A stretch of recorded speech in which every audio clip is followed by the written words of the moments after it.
¿Qué está pasando con Survivor Series? Porque cada año lo intentan, cada año lo venden como algo grande, pero ya no se siente nada especial. Y no es que sea culpa del público, es que el evento perdió todo lo que lo hacía especial. Antes teníamos guerras entre marcas, tensiones reales, equipos que importaban. Hoy tenemos War Games metido a la fuerza, amigo. Equipos improvisados y un evento que ya no se sabe ni qué es. ¿Sientes que se rompió algo? Porque yo sí, así que hoy vamos a retroceder un poco en el tiempo. No para decir antes era mejor, sino para entender cómo es que llegamos a este punto. Porque si queremos saber qué falla ahora, primero hay que ver qué funcionaba antes. Oh, espera, tal vez nunca funcionó. ¿Qué es lo que, mi gente? Yo soy Noah y por eso hoy en el Noah Club, el éxito y la caída de Survivor Series. Disclaimer. Corre video.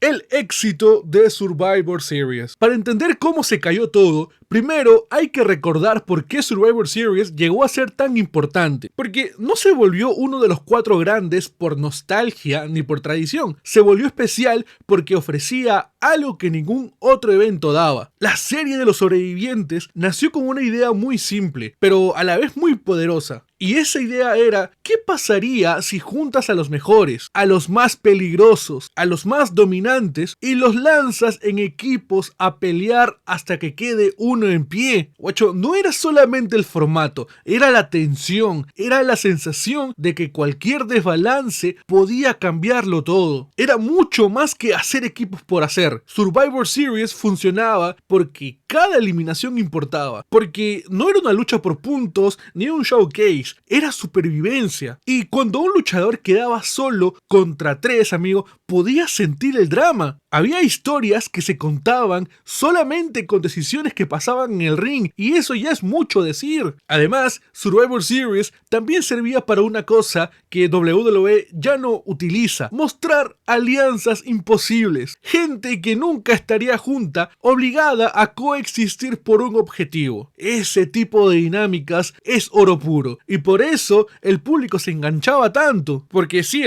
si Survivor Series era fuerte, cuando hubo la separación de marcas se volvió una locura. Raw y SmackDown no solo se enfrentaban, amigo, se odiaban, se metían cizaña, se atacaban, había orgullo, había identidad, había rencor, y eso hacía que cada año se sintiera como una guerra real. Y sí, amigo, puedes decir que es storyline y todo, pero se sentía real, te enganchabas. Entonces, si el evento tenía formato, tenía drama, tenía identidad y tenía propósito sobre todo, ¿en qué momento empezó a romperse todo? El declive del concepto original. Survivor Series no empezó a fallar porque el concepto se volvió viejo. Empezó a fallar porque WWE dejó de entender cómo usarlo. Y no quiero pecar de soberbio, pero eso se nota cuando ves años donde el formato todavía tenía corazón y otros donde ya está sobreviviendo por costumbre. Te voy a poner 2 ejemplos clarísimos, amigo. Mira el 2014. Ese año demostró que Survivor Series aún podía ser un pico emocional, amigo. El equipo de Cena contra el equipo Autoridad funcionó porque había consecuencias reales. Si el equipo de Cena ganaba, la autoridad desaparecía. Y si perdían, todos se iban despedidos, amigo. Era una lucha también donde cada eliminación caminaba o cambiaba hacia el rumbo del show entero, amigo. Y además, pues ahí tuvimos una de las mejores actuaciones de la historia, donde Ziggler carrió, papá, carrió. Eso era Survivor Series funcionando como debía. Moviendo historias, moviendo piezas, performance memorables. Ahora, un año después de esto, amigo, 2015, ¿cómo es que pasamos de un combate que definía el futuro de la empresa a un equipo Uso contra equipo New Day, amigo? Miren, y estoy tratando de ser bueno, porque este combate fue entretenido, sí, pero cero relevante, amigo. El foco estaba en Dean Ambrose contra Roman Reigns, que se definían el título vacante de WWE. Así que pues yo creo que por eso no le dieron el foco que tal vez merecía esto. Igual no había historia, pero bueno, la lucha estuvo bien, los equipos tenían química, pero no había nada en juego, papá. Literalmente nada. Ganara quien ganara, al día siguiente todo seguía siendo igual. Y esto era un gran aviso de que algo ya se estaba perdiendo. O bueno, en años anteriores ya nos habían avisado de que se estaba perdiendo. Entonces, ¿se puede decir que esto fue la gota que derramó el vaso? Porque podía sentir que los equipos se armaban sin sentido, ¿sabes? Años antes tenían lógica o eran rivales que tenían que colaborar, o en todo caso aliados que buscaban demostrar algo, pero luego pasó a ser estos 5 porque sí, equipos hechos 2 semanas antes, sin historia, sin motivos. Y cuando el público no entiende por qué están juntos, es imposible que se involucre. Otro problema que encuentro fue que las eliminaciones dejaron de importar, ¿sabes? Antes, cuando alguien caía, movía la historia, afectaba la dinámica, sumaba la tensión, pero llegó un punto en que alguien era eliminado y pues ya, no pasaba absolutamente nada. Ni siquiera impulsaba carreras, no creaba momentos, no cambiaba rivalidades, simplemente ocurría y ya está. Y para rematar también tenemos, en el 2021 yo siento que ya no daba más la separación de marcas, que Raw y SmackDown se debilitaron, que pues no se sentía diferente, pero de eso vamos a hablar más adelante a profundidad. Todo esto, amigo, fue apagando el concepto. Survivor Series no murió de golpe, se fue vaciando, dejó de generar consecuencias, dejó de tener propósito, dejó de construir historias. La serie de los sobrevivientes se convirtió en el evento de noviembre y nada más. El reinicio de la separación de marcas.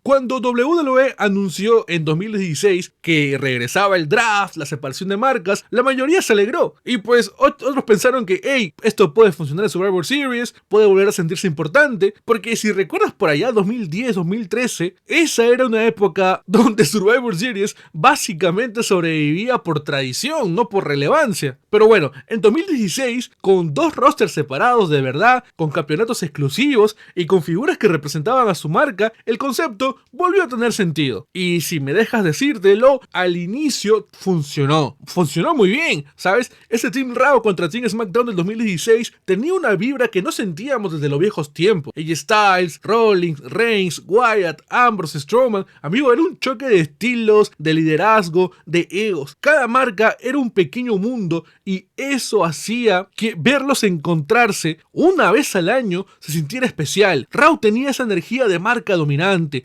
mientras que SmackDown era la tierra de las oportunidades, donde trataban de demostrar que el talento importaba mucho más que el presupuesto. Pero ojo, la separación de marcas del 2016 al 2019 tenía una diferencia clave al respecto a la era clásica. Y era que en la Ruthless Aggression, cuando veíamos Raw contra SmackDown, había historias que se venían construyendo todo el año. Había más tensión, había guerras de autoridad, amigo. En 2016, en cambio, la mayoría de rivalidades eran internas, no entre marcas, ¿sabes? Entonces, WWE tenía que inventarse una rivalidad entre Raw y SmackDown cada noviembre. Y ahí también siento que empezaban los problemas. Porque sí, o sea, tenía buenos combates, pero ¿de verdad importaba qué marca ganara? Digo, todo el orgullo de la marca era algo que WWE te pedía que creas, pero nadie en el roster actuaba como si le importara de verdad, ¿sabes? Básicamente, una vez terminada Survivor Series, todos volvían a lo suyo como si nada hubiera pasado. Y esa desconexión fue el veneno silencioso de esos 4 años. Eso sí, amigo, no me malentiendas, hubieron momentos brutales. En 2017, por ejemplo, tuvimos ese Raw contra SmackDown, con el segmento donde Becky Lynch termina hecha miércoles, o el hype que se creó con Randy Orton y Cena haciendo equipo, y en el otro equipo estaba Triple H. En 2018, por ejemplo, también tuvimos un Daniel Bryan contra Brock Lesnar. 2017 también AJ Styles contra Brock Lesnar. 2019 fue un año horrible, un año pésimo, amigo, pero teníamos una marca de desarrollo que aliviaba todo lo malo que estaba en WWE. Damas y caballeros, NXT. 2019, amigo, fue el experimento más arriesgado al meter a NXT a esta guerra de marcas. Ya vamos a hablar de eso. Igual, por más luces que tuviera, este periodo dejó algo muy claro, que WWE no sabía exactamente qué hacer con Survivor Series. Había nostalgia, había intentos, había grandes luchas, pero siento que igual faltaba un propósito. Y la comparación con los equipos Raw contra SmackDown clásicos siento que dolía. Por ejemplo, entre el 2005 y 2009, cuando Raw y SmackDown chocaban, había todavía esa sensación de dos mundos opuestos. En 2016 a 2019 era colores distintos, pero en la misma empresa. Y aquí es donde este periodo se vuelve frustrante. Porque cuando miras atrás y te preguntas, ¿qué cosas realmente destacan de estos 4 años, te das cuenta de que WWE tenía oro en las manos. Porque cuando miras la etapa del 2016 al 2019 con calma, te das cuenta que el concepto tenía todo para renacer. No era un problema de talento, ni de formato, ni de calidad de los combates. Era un problema 100% de decisión. Porque pensándolo bien, la estructura estaba servida. 2 marcas separadas, con identidades distintas, estilos distintos, luchadores que realmente se sentían parte de su territorio. Eso en la época clásica era suficiente para generar tensión natural. Y en 2016 eso podía haber vuelto a suceder, pero no pasó. No pasó porque WWE nunca le puso un motor narrativo detrás y ahí se perdió la oportunidad. Lo que sí funcionaba eran esos pequeños destellos que te mostraba que si WWE se lo proponía, podía hacer magia. Momentos donde SmackDown parecía una unidad de verdad o donde Raw mandaba un mensaje de autoridad absoluta, pero nunca pasaba de ser eso. Un momento. Nunca evolucionaba ni siquiera, nunca afectaba la programación semanal y ese también era otro problema, amigo. Y como te lo mencioné, donde el qué pudo ser se vuelve realmente interesante es con la entrada de NXT. No por los resultados, no por quién ganó más, sino por lo que representaban, amigo. Ya que NXT traía una energía completamente distinta. Eran más competitivos, más hambrientos de gloria, más caótico. Y contrastaba perfecto con Raw y SmackDown, que ya tenían jerarquías definidas. Ese contraste era oro puro para construir historias largas. Podías jugar con la idea de que NXT quería robarse el spotlight, podías mostrar veteranos sintiendo presión, podías usar el draft como un campo de batalla real, amigo, o podías crear alianzas raras, traiciones entre marcas, o luchadores que cambiaban de territorio después de Survivor Series como premio o castigo. La narrativa, las posibilidades eran bastantes, pero WWE nunca dio ese paso, lo dejó en una edición, un gran experimento sin continuidad. Lo que pudo haber salido bien era transformar Survivor Series en un evento que definiera el rumbo del siguiente año completo, un evento donde se jugara algo tangible, no sé, privilegios, picks, unidades, posiciones en la cartelera, cambios de liderazgo. El potencial estaba ahí, había roster, había identidad, había frescura al meter a NXT, solo faltaba la parte más básica, usar lo que ya tenían en sus manos. Y cuando WWE no usa algo que funciona, simplemente se pierde. Por eso esta etapa me pone de mal humor. No porque haya sido mala, porque no creo que haya sido mala, sino porque podía haber sido épica. Y no sé ustedes, pero pues a mí me gustó bastante la idea de involucrar a NXT en 2019. Y digo, quién sabe si años después hubiera seguido funcionando. Al fin, lo que tuvimos después fueron ediciones que se sentían de relleno. 2021, por ejemplo. ¿Hay alguien que se acuerda de esa edición? Porque yo no, la verdad. Y eso nos llevó a un cambio de formato. Uno que ya había funcionado en la marca de desarrollo. Damas y caballeros, War Games. A ver, War Games no nació roto. Al contrario, cuando lo revivieron en NXT fue una locura, amigo. Era caótico, violento, intenso y tenía sentido, lo más importante. En NXT lo usaban cuando la historia explotaba, no cuando el calendario lo pedía, ojito. Era el final natural de una guerra que ya no cabía en un ring normal. La Undisputed Era versus cualquiera que se les cruzara funcionaba, porque esas rivalidades tenían meses de construcción, se sentía personal y War Games era el clímax, no el inicio. Era como decir, ok, ustedes ya se odian bastante, métanse en una jaula gigante y arréglenlo ahí. NXT lo entendió perfecto. El público sabía por qué estaban ahí, sabía qué había pasado antes y sabía qué podía pasar después, pero en el main roster nunca llegó esa lógica. Cuando Triple H decidió meter War Games en Survivor Series, no lo hizo porque la historia lo pedía, lo hizo porque el evento estaba perdiendo importancia y pues había que ponerle algo grande encima. Literalmente fue un parche, ¿sabes? Un parche enorme,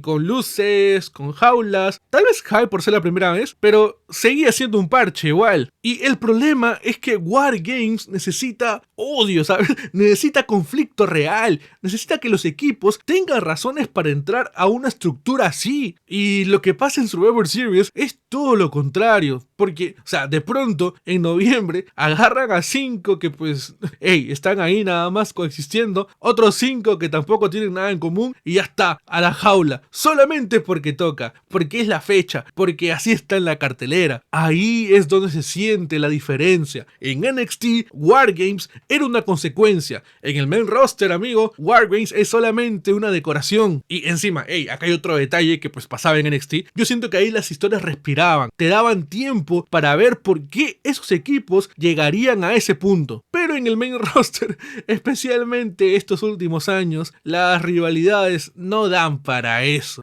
La mitad, pues, o la mayoría, qué sé yo, como quieras verlo, de los capitanes de equipo ni siquiera tienen historia entre sí. Es como si WWE quisiera que nos imaginemos un conflicto que nunca nos mostraron, amigo. Es reforzado. Y eso se nota en la reacción de la gente. No es que no les guste Wargames, el problema es que no lo sienten necesario. Amigo, porque el formato, o sea, el formato está chévere, ¿sabes? Visualmente vende, pero emocionalmente no pesa. No tienes ese algo que tenía en NXT, donde tú ya sabías que si alguien cae mal o si alguien traiciona, eso definiría los próximos meses en el show. En Survivor Series, con el formato Wargames, nada de esto pasa. Acaba la lucha, todos vuelven a su programa y aquí no pasó nada. Y cuando un concepto así no tiene repercusiones, se convierte en eso. Un concepto bonito, tal vez, grande, enorme, pero vacío. Wargames funcionaba en NXT porque tenía razones. Tenía odio, tenía historia, pero en el main roster lo pusieron para intentar revivir, entre comillas, Survivor Series, pero al final lo que hicieron fue oscurecer todavía más el problema. El evento ya ni siquiera tenía identidad y Wargames tampoco siento que podría dársela, y ese es el punto exacto donde todo se rompió. La caída definitiva. La caída definitiva de Survivor Series no vino de un mal combate ni de una mala decisión puntual. Vino del desgaste, del cansancio acumulado, de la sensación de que WWE ya no sabía qué quería hacer con este evento, o de su intención por buscar una definición hacia este evento, amigo. Y cuando un show anual pierde su razón de existir, por más espectacular que luzca, está condenado. Porque al final lo que terminó matando Survivor Series fue el desorden, la falta de dirección, el ir cambiando el concepto cada 2 o 3 años como si nada importara. Un año eran guerra de marcas, al siguiente todos los luchadores podían aparecer donde quisieran. Después también volvió la supremacía de marcas, separación de marcas, como quieran decirle, como si nada hubiera pasado. Y pues lo tiran a la basura otra vez. Y más tarde lo reemplazan por Wargames sin explicar por qué, sin conectar nada y sin cerrar un ciclo. Ese vaivén constante convirtió a Survivor Series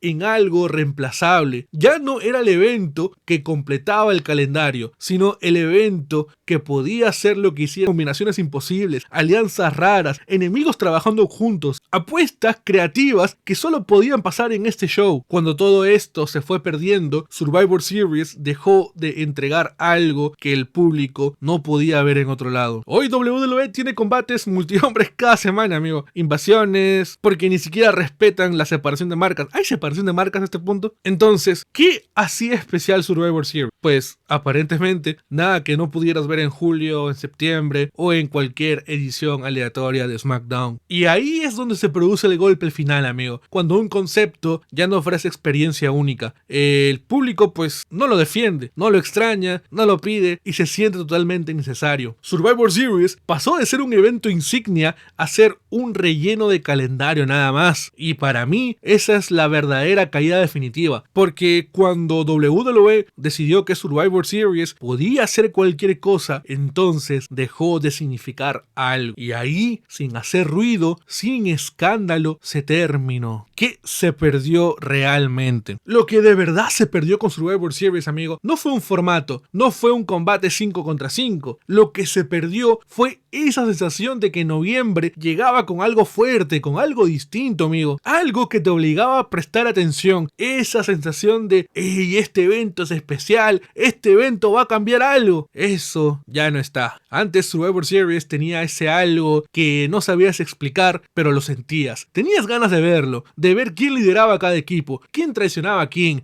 qué sorpresa podía aparecer o qué debut en todo caso, amigo. Hoy nada de eso. Llega noviembre y se siente como otro mes. Y eso es durísimo, porque cuando un show deja de sentirse diferente, se pudre todo, amigo. Ahora, yo me hago las siguientes preguntas. ¿Cómo vas a generar tensión si todos aparecen donde quieren, amigo? ¿Cómo te emocionas si todo se mezcla cada 2 semanas? Para mí, eso hizo que se pierda la identidad. Y eso es lo peor. Ya no sabes qué representa Survivor Series. ¿Es una guerra de marcas? No. ¿Es tradición? No, porque se perdió. ¿Es un experimento anual? Yo creo que a veces, o sea, ni siquiera eso. ¿Es un Wargames? ¿Es un pay-per-view o Premium Live Event normal? ¿Es un invento temporal? Ey, yo te apuesto que ni WWE tiene claro qué quiere que sea. Entonces, ¿qué esperamos nosotros los fanáticos? ¿Que regrese el concepto clásico? ¿Que lo reinicien otra vez? ¿Que prueben algo nuevo y dure un año? ¿O que simplemente aceptemos que Survivor Series ya no significa nada? Y acá viene la pregunta más honesta de todos. ¿El evento se perdió? ¿O WWE dejó de preocuparse por él? Porque Survivor Series no cayó por falta de talento, lo voy a repetir hasta el cansancio. Cayó porque la empresa dejó de tratarlo como uno de los 4 grandes. Al final, todo se resume en algo simple. WWE quiso jugar Wargames, pero se olvidó de que había que sobrevivir primero. Y ahora,